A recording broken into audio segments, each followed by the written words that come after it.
Donc on va faire 45 minutes à nous deux, hein, ne vous inquiétez pas, on va pas prendre chacun 45 minutes. On va essayer.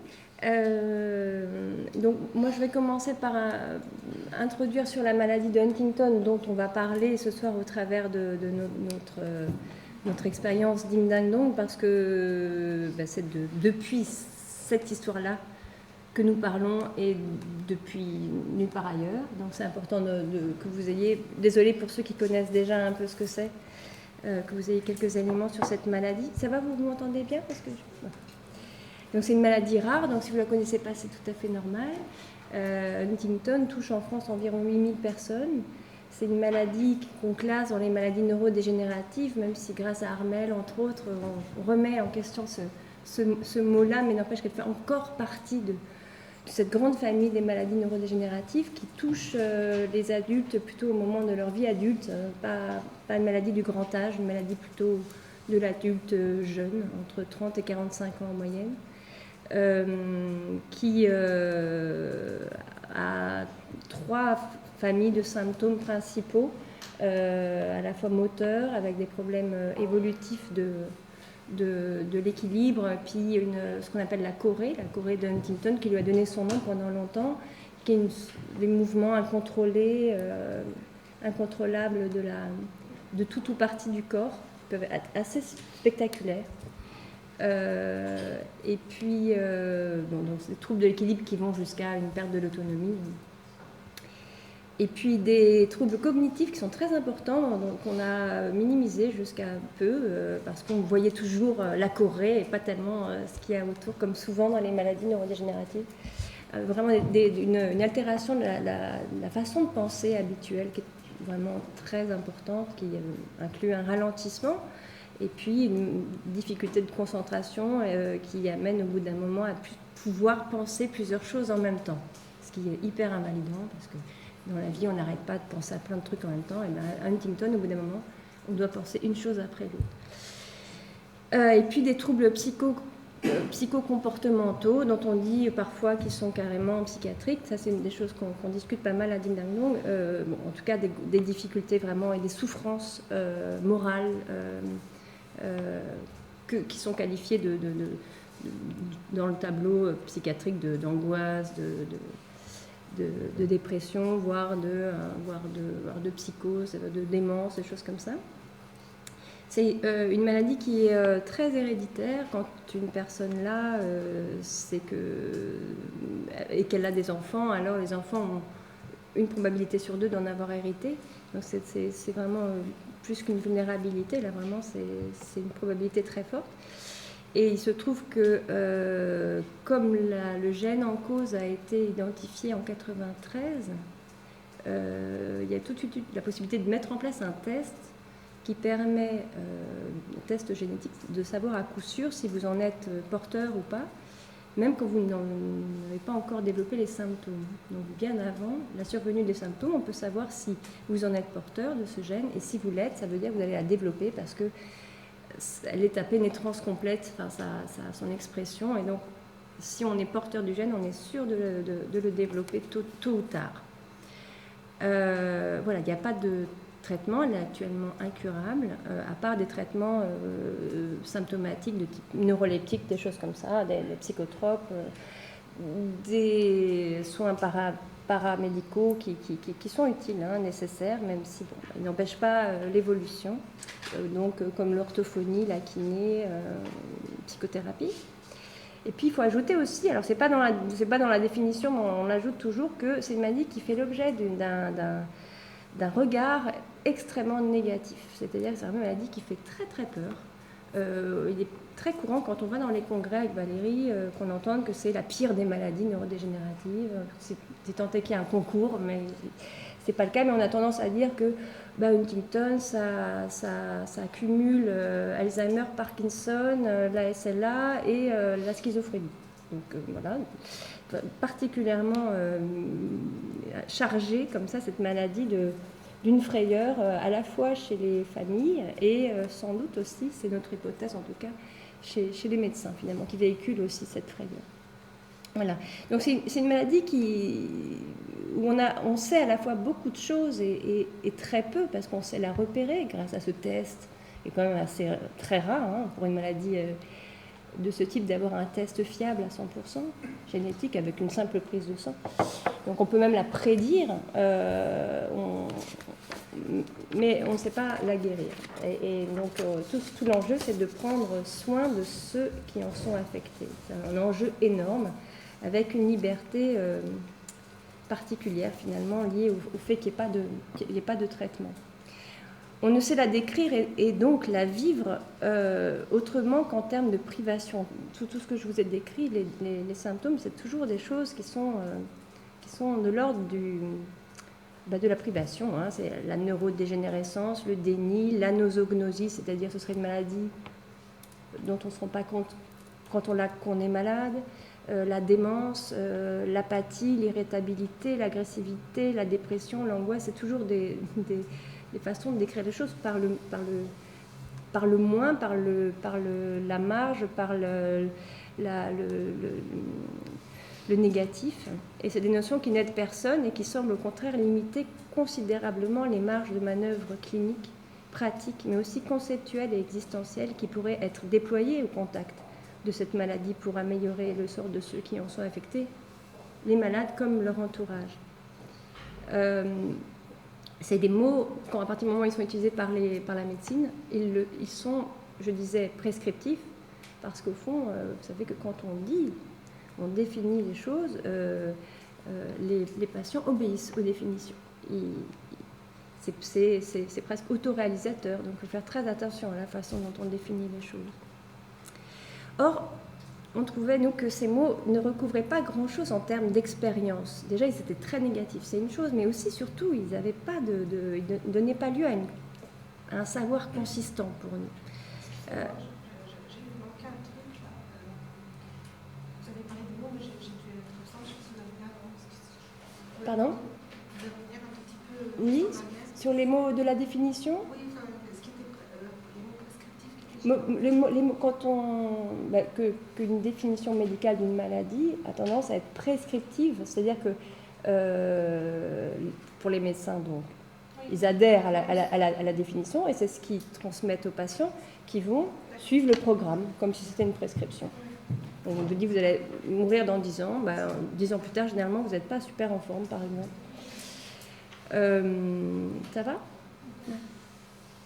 Et donc, contrairement à ce qu'on croit souvent, l'incurabilité n'est pas le problème numéro 1 de ceux qui sont affectés par Huntington.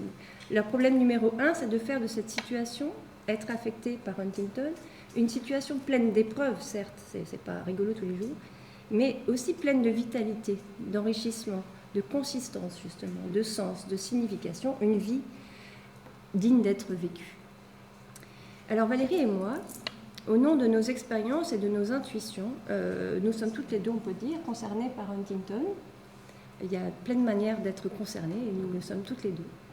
Nous avons décidé de prendre au sérieux ces perplexités vis-à-vis de cette description dont j'ai parlé, définition, notion, qui ne correspondent pas bien à ce que nous observons ni à ce que nous vivons.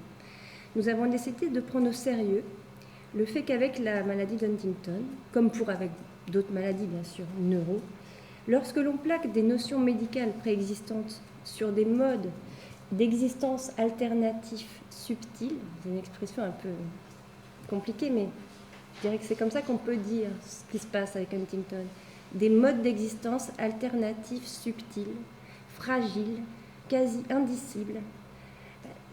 On ne prend pas en compte l'expérience du malade et de ses proches qui la partagent de gré ou de force avec lui. On ne fait pas cet effort-là quand on plaque des notions préexistantes. C'est un effort énorme parce qu'il implique de se dire qu'on ne sait pas très bien à l'avance, justement, en parlant d'anticipation, je ne sais pas où il est, Léo, il est là. On ne sait pas très bien à l'avance ce qui est en train de se produire et que pour le savoir, il va falloir prendre comme guide les malades et les concerner eux-mêmes. En dépit des recherches scientifiques importantes et nombreuses dont cette maladie fait l'objet, l'AMH, la Huntington, en tant qu'expérience, reste en fait une énigme. C'est notre pari à nous. Une planète en grande partie inconnue que nous avons décidé d'explorer. Alors, notons qu'à partir du moment où on se place comme ça en tant qu'exploratrice, on commet pour nous un geste relativement joyeux. Et c'est pas par légèreté, mais on a souvent l'humour au bord des lèvres, parce qu'au fond, l'humour, c'est quelque chose qui survient quand, dans une situation, il y a une voix tout d'un coup qui apparaît, qui est une voix différente que prévue. Au contraire de l'expression ironique qui dirait ah ben je te l'avais bien dit. L'humour, c'est vraiment une voix de traverse comme ça qui part ailleurs que prévu. Ben, c'est un peu ce qui s'est passé pour nous quand on a créé cette histoire. Puis aussi, ce qui est très joyeux, c'est la question du comment, dont va parler Valérie.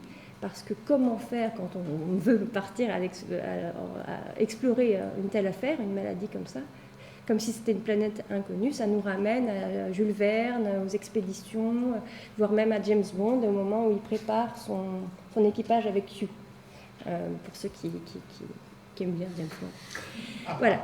Alors, cet équipement, en tout cas nous on aime bien, donc voilà James Bond. Cet équipement n'existait pas et donc il nous a fallu l'inventer. Exactement. Donc effectivement, on partageait ensemble avec Émilie toutes ces perplexités qu'elle vient d'évoquer. Et donc aussi cette planète inconnue, et c'est ce pari qu'on voulait faire de cette planète inconnue à découvrir. Et donc on s'est dit effectivement d'abord, il faut constituer une équipe. Si on part explorer, il faut un équipage, il faut une équipe. Et donc on s'est dit, on va constituer un collectif. Et donc on a été sollicité des gens. On a fait une petite liste des gens avec qui on avait envie de travailler et qui nous semblaient intéressants pour partir avec nous dans cette exploration.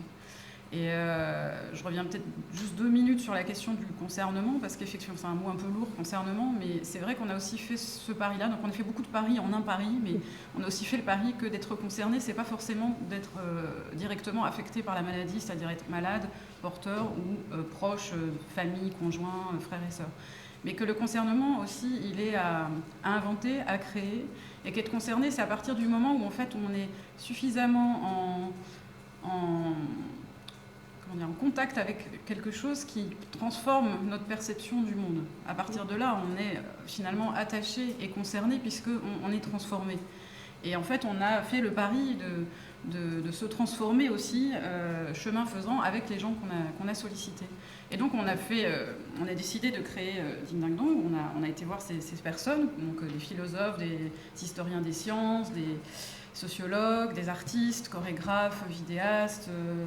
Ça c'est aussi parce qu'effectivement, Émilie et moi, on avait un background quand même un peu commun. On avait travaillé de part et d'autre, chacune, avec des chercheurs, des philosophes, des thérapeutes. Donc on était un petit peu équipés. On n'est pas partis comme ça, tout à fait dans le vide.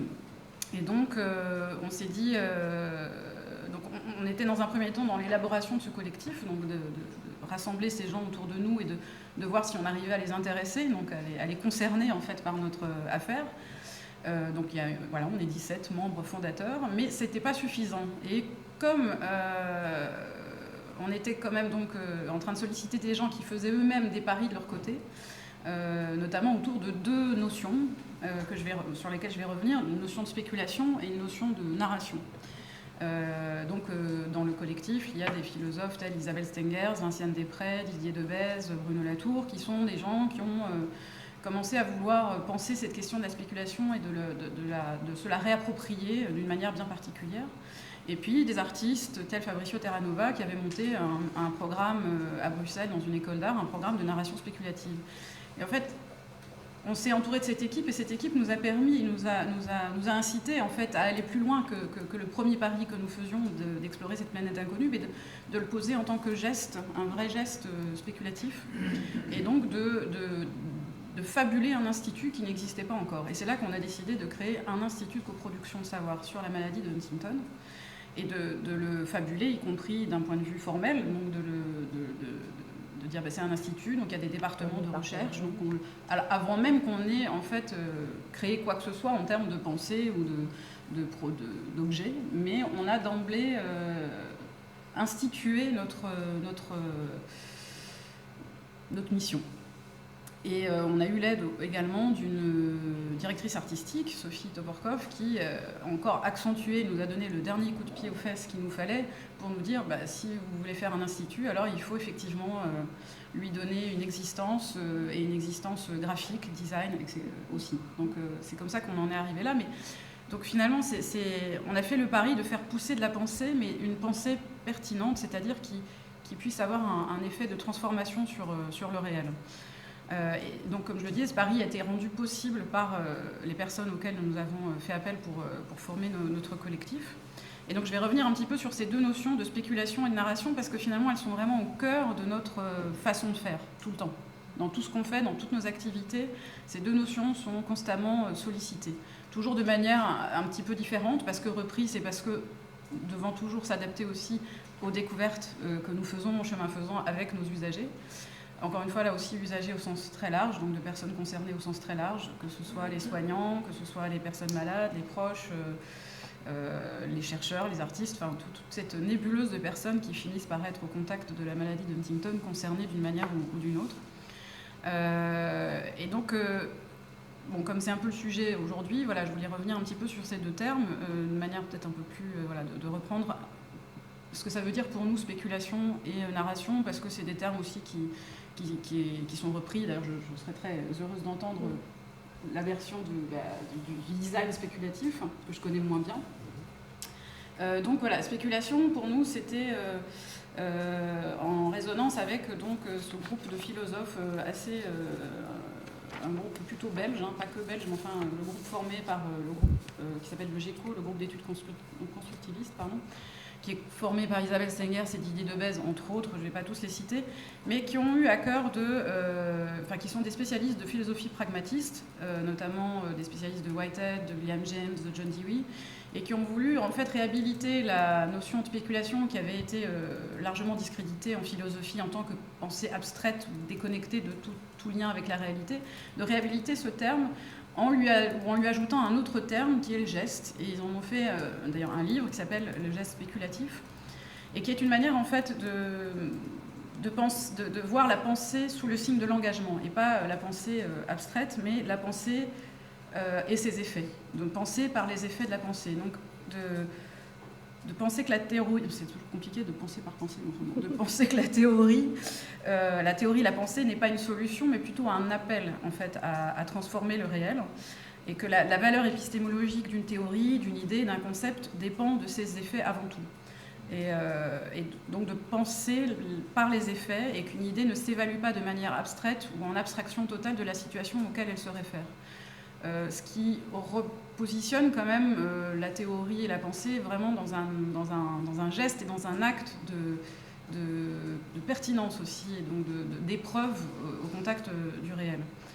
Donc c'est à partir de du travail fait par ces philosophes et qui continuent à nous nourrir, puisque eux-mêmes continuent à travailler sur ces notions, et qui continuent à nourrir aussi notre travail au sein de Ding Dang Dong. Il y a une autre notion qui est celle de la narration, donc, qui était plutôt amenée par Fabrizio Terranova, qui est donc artiste visuel, vidéaste, qui lui a voulu faire le pari de qu'est-ce qui pourrait se produire s'il accole narration à spéculation. Lui, venant du champ de l'art, la narration elle-même a aussi été longtemps discréditée dans le champ de l'art, je ne vais pas faire l'histoire de l'art, mais enfin disons qu'on est XXe siècle, qui nous a amené vers l'art conceptuel, il y a un art... qui raconte plus trop d'histoire. Qui raconte plus vraiment d'histoire, en fait. Donc lui, il voulait renouer avec le fait de raconter des histoires. Parce qu'effectivement, la manière... Il y a spéculer, il y a faire des gestes spéculatifs, il y a la manière dont on se raconte. Et la manière dont on se raconte fait partie des effets, compte dans les effets qui seront produits, en fait. Et donc, ces deux notions, finalement, de les amener à se frotter ensemble, pas qu'il y en ait une définition vraiment arrêtée, en fait, de la narration spéculative. C'est encore un domaine qui est en pleine recherche, qui continue à bouger, et que nous, on fait bouger en partie avec Ding Dang Dong aussi, et qu'on met à l'épreuve constamment. Et finalement, je pense que c'est ça qui est exactement à l'œuvre tout le temps dans ce qu'on fait. Donc quand on a fait le pari d'instituer, de créer un institut avant même qu'il soit effectif quelque part. Maintenant, il l'est un peu plus, mais au départ, quand on l'a constitué, on n'avait aucune matière, aucun contenu. Donc on l'a vraiment bluffé en fait. Et le fait de le bluffer a eu un effet puisqu'on l'a fait exister et ça nous a positionné aussi dans la situation qu'est Huntington. Donc on est quand même arrivé dans une situation où il y avait un tissu associatif assez énorme. Il y avait plus d'une quinzaine d'associations Huntington, donc on s'est dit comment on se positionne en fait par rapport à eux. Parce qu'il s'agit de faire un pari, mais il s'agit de prendre soin de ce pari et de savoir ce qu'on en fait, la manière dont on fait ce pari, qui importe autant que le pari en soi. Et donc on s'est dit qu'il fallait faire très attention à exactement où on se positionnait et comment, et pas juste arriver dans une situation et dire nous on arrive, on vous dit qu'il y a des savoirs expérientiels, on va changer la définition de la maladie de Huntington, on est perplexe, on va tout revoir. Non, il faut prendre soin de ce qu'on est en train de fabriquer.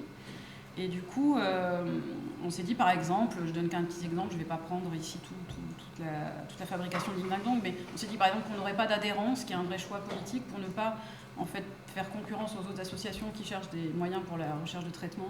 Et donc on ne voulait clairement pas d'adhérents. Donc ça c'était une façon de nous positionner, c'était une façon de prendre soin du pari qu'on était en train de mettre en place et qui a fini par porter ses fruits puisque même si les associations au début nous ont vus d'un mauvais œil, aujourd'hui, maintenant, elles sont bien contentes, je pense, qu'on soit là et a permis même de créer un comité interassociatif parce que nous étions dans une position qui permettait de les aider à faire ce comité interassociatif parce que, comme souvent dans les associations, il y a des guerres intestines et c'était un peu le gros bordel quand on est arrivé. Et je ne dis pas que nous, on a tout résolu, mais simplement notre position et le pari qu'on a fait a eu cet effet-là, en tout cas, de manière directe et indirecte. Donc voilà, ces deux notions ont toujours été et sont toujours à l'œuvre aujourd'hui dans tout ce qu'on fait. Et donc peut-être que là, je te laisse la parole sur la mission terrain, en fait. Et moi, je reviendrai un petit peu après sur un exemple de narration spéculative un peu plus élaboré. Voilà. Alors moi je vais parler de terrain parce que c'est vrai que, y compris on fait des terrains, on porte des questions qui sont aussi de l'ordre de la spéculation, des questions du type de nature et si ceci, si cela, alors qu'est-ce qui se passerait ? Et notamment pour dire que la plus grosse enquête, on est né en 2012, hein, donc ça fait seulement 3 ans et demi qu'on existe, donc on n'a pas fait non plus 1500 choses, mais on a fait quelques-unes, et notamment une grosse enquête qui s'appelle Composer avec Huntington, qui est qui a été soutenue par pas mal de monde comme ça, où il s'agissait de rassembler des savoirs expérientiels sur la maladie, mais où tout au départ, ça ne s'appelait pas du tout comme ça. Ça s'appelait « Comment apprendre à devenir Huntingtonien ». Très drôle de titre, mais parce que, en fait, ce qui s'était passé, c'était dans nos multiples terrains, on avait été notamment en Hollande, dans une institution qui reçoit beaucoup de Huntington et qui le fait de manière particulière par rapport à la France. Et notamment, moi j'appelle ça un peu le Disneyland, c'est idiot parce qu'au fond j'aime pas Disneyland, donc on retrouve le paradis de Huntington quand on est bien là-bas, et les Huntington sont super bien là-bas. Et j'avais rencontré cette jeune femme qui s'appelle Paula et qui est une petite trentaine d'années, à peine 30 ans, choréique avec une manière très élégante de l'être, et dans une chaise électrique, roulante électrique et tout ça.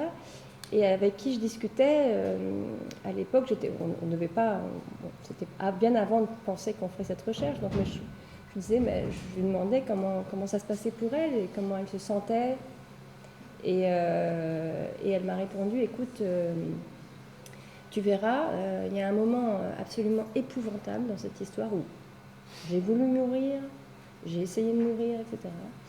Et puis, quand tu traverses ce moment, après, ça va beaucoup mieux.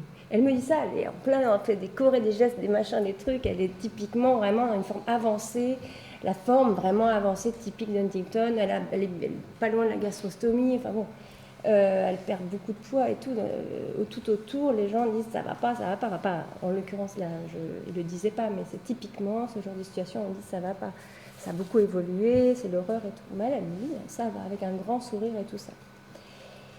Et cette phrase, on l'a ramenée à Ding Dang Dong, et là, avec les 17 personnes dont parle Valérie, on y a passé beaucoup de temps. On l'a éthérée dans tous les sens, elle nous a fait énormément cogiter.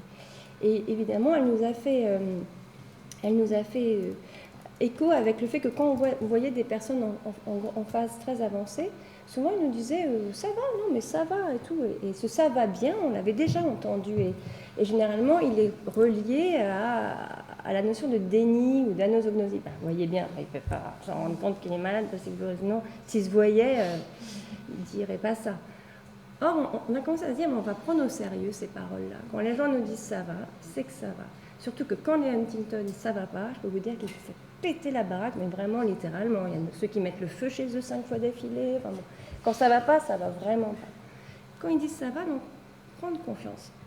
Et du coup, on s'est dit, mais est-ce que finalement, puisque c'est une maladie qu'on peut prédire à l'avance, donc quand on sait qu'on en est atteint ou que son proche en est atteint et porteur de ce truc, il n'y a pas moyen d'apprendre à se préparer, à faire que ce fameux passage dont parle Paula, qui a l'air super dur, là, le moment très difficile, escarpé et tout, on puisse l'anticiper, justement, et on puisse l'accompagner pour que ça se passe mieux et tout. Donc, on avait là aussi un pari un petit peu naïf, de dire, si ça se trouve, on peut faire en sorte que ça se passe mieux que ça ne se passe là, en se préparant à la survenue progressive, mais incontournable de cette chose-là. Et d'où notre premier titre de travail. C'est comme ça qu'on a communiqué d'ailleurs à nos interlocuteurs. Comment apprendre à devenir huntingtonien, carrément. Bon, un peu provoquant, toujours. On utilise la provocation qu'on appelle, nous, pour vocation plus exactement, c'est-à-dire que c'est pour dire qu'on ne fait aucune critique sans faire de propositions. Donc quand on n'est pas d'accord avec quelque chose, on fait des propositions qui sont un petit peu particulières pour susciter des retours. Et des gens qui disent « Ah non, là c'est ce qui s'est passé, il y a eu plein de retours, notamment sur Huntingtonien. Vous êtes Huntingtonien, il ne faut pas dire ça. » Et puis finalement, il s'est trouvé que finalement si on pouvait, mais ça dépendait qui parlait. Les malades entre eux disent Huntingtonien, mais quand on n'est pas malade, on ne veut pas dire Huntingtonien parce que c'est de l'ordre de... Oui, tout à fait, de l'ordre de... Ça a fonctionné en fait, Huntingtonien, parce que ça a choqué beaucoup de gens qui n'étaient pas d'accord avec ce mot, mais le fait même qu'on l'ait énoncé comme une provocation a créé cet effet comme un appât. Ça a été un appât finalement pour notre travail d'enquête, parce que ça nous a instruit le fait qu'il refuse. Et c'est un petit peu ça aussi, là encore ça rejoint beaucoup la narration spéculative à partir du réel, comment on pousse un petit peu, alors sans aller là jusqu'à la fiction, mais d'aller en tout cas titiller, de provoquer, d'aller un petit peu plus loin que ce que le réel, pour y revenir au contraire. Oui, faire bouger le réel un peu. Pour faire bégayer le réel. Là, en l'occurrence, c'est pas trop, en effet, c'est pas la fiction, mais on fait quand même un peu bégayer, tout à fait, le réel, on joue avec ça. Et donc, on a passé 1 an et demi à aller rencontrer plein de gens et faire plein d'entretiens, une centaine d'entretiens. Et pour finir, cette notion d'anticipation et de préparation, elle a volé complètement en éclats dans tous les sens. La notion même de temporalité a explosé aussi. On a eu évidemment une immense diversité de situations. Et à chaque fois qu'on posait la question, on avait des réponses différentes. Donc, c'est pour ça qu'on a complètement changé de manière de prendre ce problème. On a fini par appeler notre truc composé avec Huntington, qui au moins avait le mérite de ne pas plaquer sur cette histoire d'anticipation simple ou d'apprentissage, etc. Sans pour autant perdre la trace des effets du Huntingtonien qu'on n'a pas complètement abandonné. Ah non, au contraire. On l'a négocié, on l'a mis moins en valeur, mais on ne l'a pas abandonné parce qu'il est quand même actif pour certaines personnes qui se sentent plutôt attachées aussi à ce mot avec nous. Et puis parce que ça a suscité progressivement quelque chose qui est de l'ordre de la communauté, un peu, une fierté, etc., qui commence à frémir, dont on a vu les premiers signes lors de la journée nationale, où les gens ont commencé à dire on forme une communauté de Huntingtoniens. Alors, juste par rapport à l'anticipation, je terminerai là-dessus, de dire que en quoi ça fait exploser cette notion-là. Par exemple, quand une jeune femme porteuse me dit mais on n'est jamais prêt, de toute façon, quand tel ou tel aspect de cette maladie se profile. Et en même temps, dans le même entretien, elle va nous expliquer qu'elle a fait une rencontre avec un monsieur qui était lui-même en phase très avancée qui avait une chorée très très forte, qui refusait de prendre tout le neuroleptique pour tasser sa chorée. Et elle dit, ce monsieur, il avait une telle vie, il vivait tellement bien avec ça, il disait même, moi cette maladie, elle ne me fait pas perdre la tête, elle me fait danser et j'en suis fière. Et elle dit, moi en fait, ça m'a donné envie d'être malade. Elle a dit ça un peu en rigolant, mais en même temps, elle le dit. Elle dit, moi, j'ai compris que c'était possible d'être autonome, de se préparer à ne peser sur personne. Elle dit d'ailleurs, au moment où j'ai fait le test, quand j'ai su que j'étais porteuse, j'ai fait un premier geste qui était d'adhérer à Mourir dans la dignité, l'association. On est beaucoup, enfin les gens touchés par la maladie font beaucoup ça au début. Et ça ne veut pas dire qu'ils vont le faire à la fin, d'aller en Suisse et je ne sais pas quoi que ça. Mais ça veut dire qu'à partir du moment où ils l'ont posé comme un acte possible, ils désamorcent cette frayeur-là vis-à-vis du futur. Ils cautérisent une angoisse vis-à-vis du futur et ils y pensent beaucoup moins. C'est comme ceux qui ont même acheté du poison, c'est dans leur frigidaire. Alors on dira, mais c'est qu'ils sont suicidaires. Non, non, non. Eh ben, ils sont dans une anticipation particulière, mais où ils ont inventé une manière de justement ne plus être obsédés par ce problème-là. C'est au contraire, je dirais que c'est des gens qui sont un esprit très constructif. Voilà, donc juste pour terminer sur cette histoire de composé qui nous a d'ailleurs, la deuxième phase maintenant, on a commencé à travailler sur les débuts de la maladie.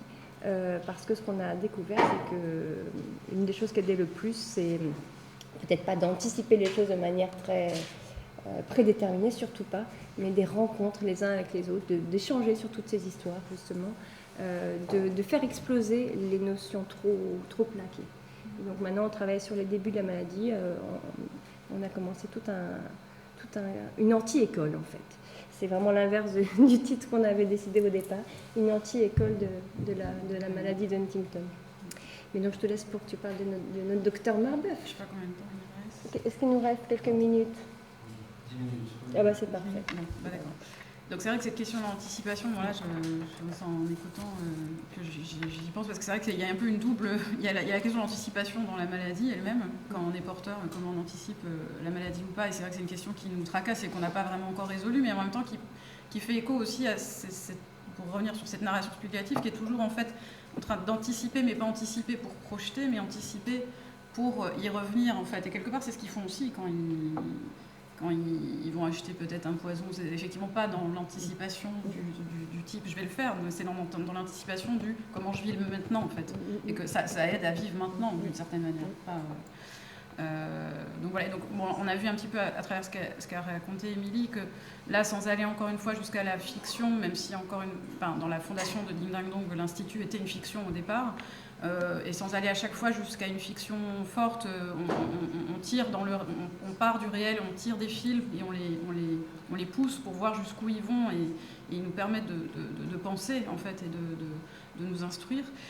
Mais on a aussi voulu quand même faire un vrai département de narration spéculative où on allait pousser la fiction un petit peu plus loin pour voir ce qu'elle pouvait produire. Et on l'a fait donc avec tout le collectif, mais avec Fabricio Terranova. Alors sachant que donc on a des départements de recherche, mais ils sont complètement tout le temps en train de travailler les uns avec les autres. Il y a une interdépendance des départements de recherche. Et donc le département de narration spéculative, c'est parce que là on a voulu pousser ce trait-là. Mais le travail qu'on fait dans ce département est bien sûr nourri constamment par les autres départements et notamment par notre enquête de terrain auprès des usagers qui nous nourrit, qui est notre première matière première en fait.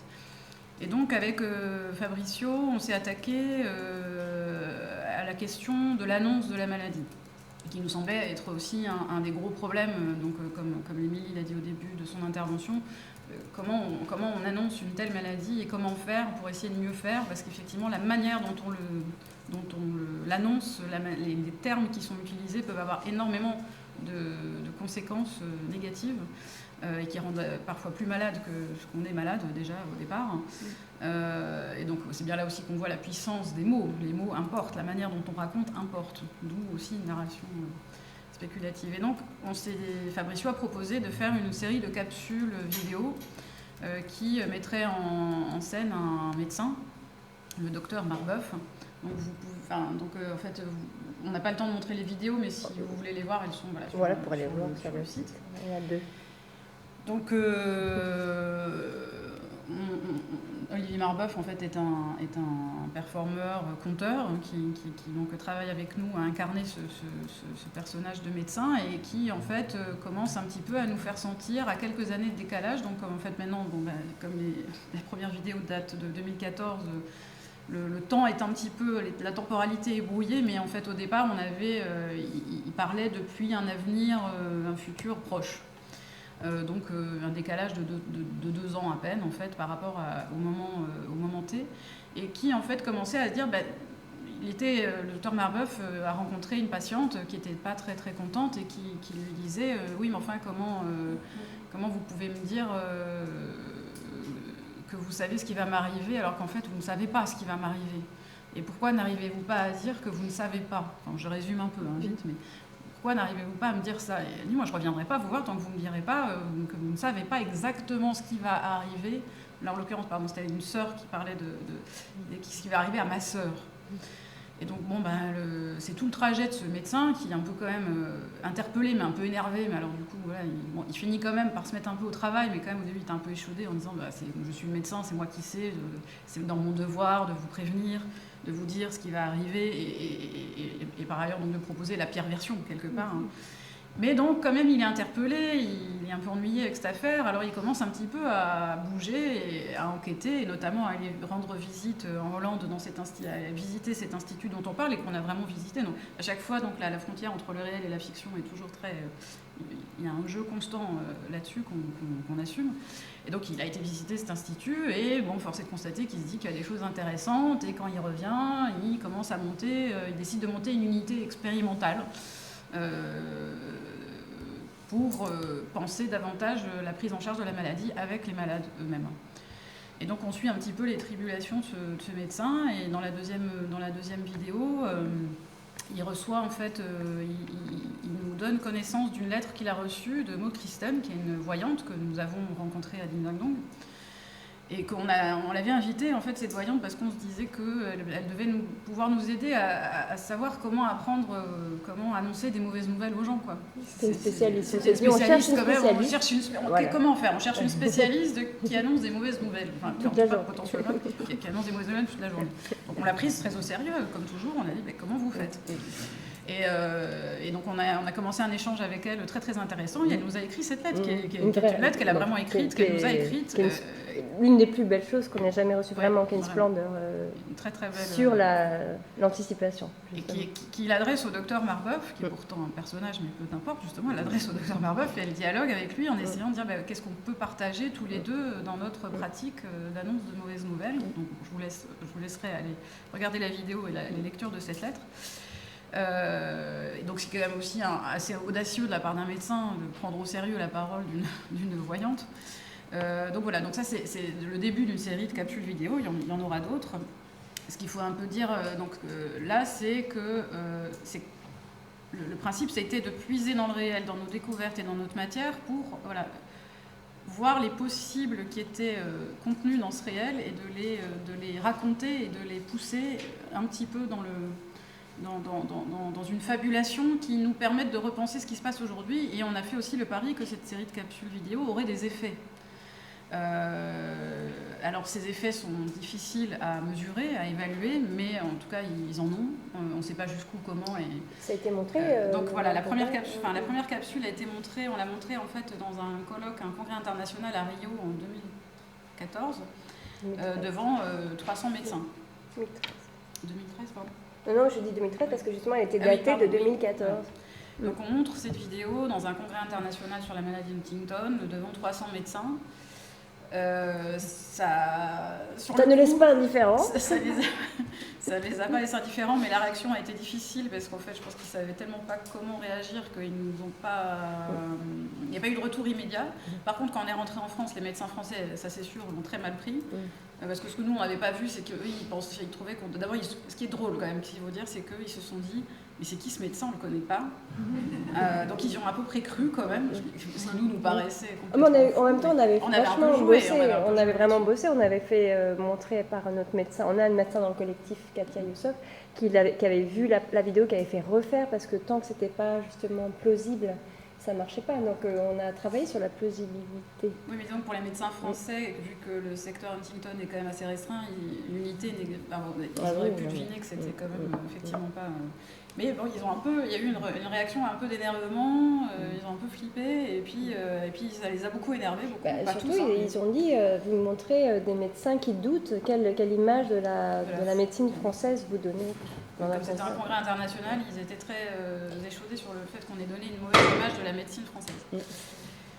Et effectivement, quand on est revenu en France lors de la journée nationale qui avait eu lieu quelques mois après, on sentait qu'il y avait un médecin qui avait beaucoup d'animosité envers nous. Et puis notre médecin, parce qu'on a quand même des alliés dans la médecine, une de nos alliés qui disait qu'il a vu la vidéo. On a dit ok, d'accord. Bon. Mais en même temps, nous, ce qu'on s'est dit, malgré l'énervement, on s'est dit mais ils peuvent pas faire comme s'ils l'avaient pas vu. Ouais. Et ça, c'est notre pari aussi, encore de dire ils peuvent pas ne... Donc peu importe si finalement ils restent énervés face à nous, qu'ils veulent pas, soit pas nous parler, soit... si dans leur pratique, si ça les fait légèrement bégayer, nous on a réussi notre pari en fait. Alors c'est un peu difficile à mesurer, mais quand même on voit que petit à petit, c'est peut-être pas que la série de capsules vidéo, c'est peut-être tout ce qu'on fait à Ding Dang Dong, mais là on a vu en 3 ans, il y a eu 2 journées nationales, on vient d'en avoir une au mois de décembre, où la prise de parole, y compris par les médecins, n'était plus la même, sincèrement. Y compris des médecins aussi qui sont nos alliés, mais même qui, étant nos alliés et étant des médecins ouverts, changent, prennent des précautions quand ils parlent. Alors, quand ils définissent Huntington, maintenant ils nous regardent et ils disent toujours, alors attention, parce qu'il y a Tim Burton qui dit que neuro-évolutif, ça vous va? Et donc, le fait d'arriver à faire hésiter, d'arriver à mettre un peu de doute dans cette savoir médical très déterministe, c'est la preuve pour nous que notre pari est un petit peu réussi. Et on espère que les effets de la vidéo, de cette série de capsules vidéo continuera à faire changer un petit peu les pratiques, en tout cas au moins à se questionner et à se poser la question, que c'est pas anodin d'annoncer une telle maladie et que eux-mêmes, les médecins y compris, sont aussi tributaires de l'image très négative qui est véhiculée de la maladie d'Huntington et puis d'autres maladies. Donc voilà. Merci.